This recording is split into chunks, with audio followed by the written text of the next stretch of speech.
Commodity market पर रणनीति बताने के लिए आज हमारे साथ कुंवर जी ग्रुप के रवि दियोरा जी जुड़ चुके हैं। रवि जी, बहुत बहुत शुक्रिया समय निकालकर जुड़ने के लिए। बताएं, सोने चांदी, ब्रेंट क्रूड और इसके अलावा बेस मेटल्स में आज क्या रणनीति बनाएं? Good morning. डेफिनेटली आज थोड़ा ग्रीन डे हो सकता है, पर्टिकुलर जो डेटा के पहले लास्ट स्प्रिंग सेशन में डॉलर इंडेक्स में थोड़ा दबाव आया था। उसके अलावा देखें तो ट्रेजरी भी स्टेबल है, तो लग रहा है कि आज थोड़ा शॉर्ट कवरिंग के लिए प्ले करना है। पहला जो रिकमेंडेशन है आज के लिए वो होगा पर्टिकुलर जो ट्रेडिंग स्ट्रेटेजी वाइज वो नेचुरल गैस पे होगा। नेचुरल गैस में लास्ट वीक में काफी अच्छी गिरावट आई थी। मुझे लग रहा है काफी इंपॉर्टेंट सपोर्ट 288 के करीब है, बाय करे with stop loss of 280, target would be 303। And Boolean में भी लग रहा है कि आज शॉर्ट कवरिंग के लिए प्ले करना है। 88,900 पे बाय करे। सिल्वर का मार्च कॉन्ट्रैक्ट स्टॉप लॉस लगा 88,400 एंड टारगेट 90,000 अप्रोक्स होगा। तो मुझे लग रहा है कि वहां पे आज बुलियन हो या एनर्जी पे, वहां पे आज ग्रीन जोन में ट्रेड होता हो दिख सकता है। पर बिकवाली की राय, इसके अलावा नेचुरल गैस पर खरीदारी की राय। रवि जी, बहुत बहुत शुक्रिया समय निकालकर हमारे साथ जुड़ने के लिए और कमोडिटी मार्केट पर अपनी रणनीति बताने के लिए। बढ़ते हैं कमोडिटी मार्केट पर नजर डालते हैं और रविंदर अब आज हमारे साथ जुड़ चुके हैं। रविंदर, कई सारे ऑपरेशनल अपडेट्स आए तो जिसके चलते कई सारी ब्रोकरेज रिपोर्ट्स भी आई होंगी। बताएं ब्रोकरेज हाउसेस का क्या कहना है? जी, तो सबसे पहले हम शुरुआत करेंगे एचडीएफसी बैंक की, जहां पर बर्नस्टीन की रिपोर्ट आ रही है और उन्होंने आउट परफॉर्म रेटिंग को मेंटेन रखा है और टारगेट प्राइस 2300 का रखा है। उनका कहना है कि बैंक का जो डिपॉजिट ग्रोथ है वो हेल्दी रहा है, जिसमें 16% का अपटिक देखने को मिला है ईयर ऑन ईयर बेसिस पर। वहीं अगर इंडस्ट्री की बात की जाए तो उसमें 11 से 12% का ग्रोथ देखने को मिला है। तो ओवरऑल एचडीएफसी बैंक ने जो Q3 अपडेट्स अनाउंस किए हैं वो पॉजिटिव है।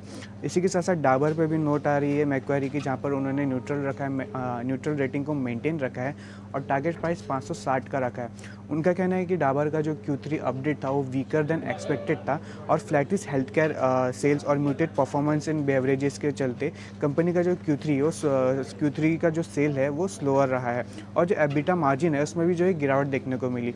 इसी के साथ साथ CLSC की नोट आ रही है डाबर पर और उन्होंने होल्ड रेटिंग को मेंटेन रखा है और टारगेट प्राइस 582 का रखा है।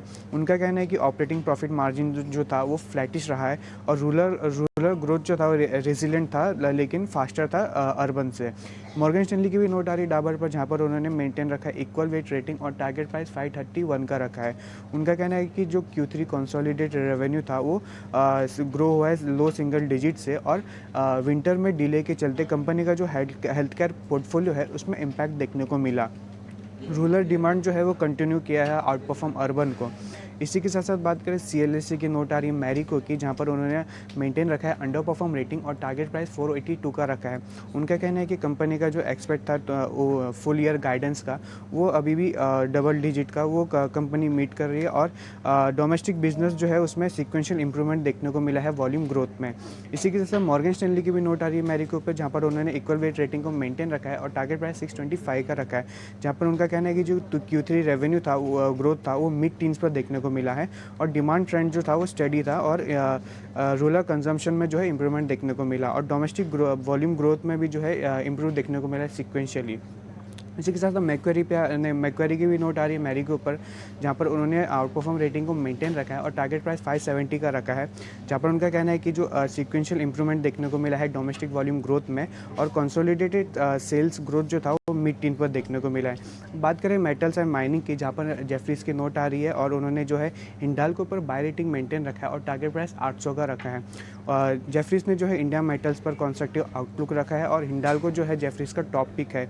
उनका कहना है कि यूएस और चाइना में डिमांड में इंप्रूवमेंट देखने को मिल सकती है 2025 में और जो है ईपीएस रेस किया FY25 का 27 से हिंडाल्को का 1 से 9% पर।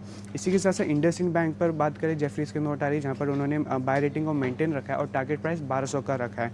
उनका कहना है कि जो लोन ग्रोथ था वो मॉडरेटेड रहा है 12% ईयर ऑन ईयर बेसिस पर और जो काज़ा डिपॉजिट है उसमें ग्रोथ देखने को मिली 1% की ईयर ऑन ईयर बेसिस पर। वहीं रिटेल जो डिपॉजिट था कंपनी में उसमें इंप्रूवमेंट ग्रोथ देखने को मिला है 14% का। अब कुछ NBFC पर भी जो है ब्रोकरेजेस की नोट आ रही है, तो यहाँ पर एक्सिस कैपिटल की नोट आ रही है बजाज फाइनेंस पर और उन्होंने मेंटेन रखा है बाय रेटिंग और टारगेट प्राइस 8100 का रखा है। उनका कहना है कि जो AUM ग्रोथ है मॉडरेट रहा है एज एक्सपेक्टेड लाइन। और बोफा की भी नोट आ रही है बजाज फाइनेंस पर, जहाँ पर उन्होंने मेंटेन रखा है बाय रेटिंग और टारगेट प्राइस 8800 का रखा है। उनका कहना है कि जो न्यू लोन और कस्टमर एक्विजिशन मैट्रिक है वो उसमें एक स्ट्रॉन्ग डिलीवरी देखने को मिली। JP मॉर्गन की बात करें तो उन्होंने ओवरवेट रेटिंग को मेंटेन रखा है और टारगेट प्राइस 7,300 का रखा है। उनका कहना है कि जो ग्रोथ मोमेंटम है वो स्ट्रॉन्ग स्टडी रहा है और 3 साल का जो AUM ग्रोथ है 29% CAGR पर देखने को मिला। इसी के साथ साथ L&T फाइनेंस और मॉर्गन स्टैनली की नोट आ रही है जहाँ पर उन्होंने अंडरवेट रेट रखा है और टारगेट प्राइस जो है कट किया है 112 पर। और उनका कहना है कि उन्होंने जो है EPS एस्टिमेट में भी जो है उसमें रिड्यूस किया है। उनका कहना है कि जो शॉर्ट टर्म वैल्यूएशन है उसमें एक क्विक राइज देखने को मिला है। इसी के साथ साथ M&M फाइनेंस और मॉर्गन स्टैनली की नोट आ रही है जहाँ पर उन्होंने इक्वल वेट रेटिंग को मेंटेन रखा है और टारगेट प्राइस 285 का रखा है। उनका कहना है कि जो ROE है उसमें इंप्रूवमेंट देखने को मिल सकता है ऑलमोस्ट 13.5% FY27 में। बिल्कुल, तो कई सारे स्टॉक्स ब्रोकरेज रिपोर्ट्स के दम पर आज फोकस में रहेंगे। रविंदर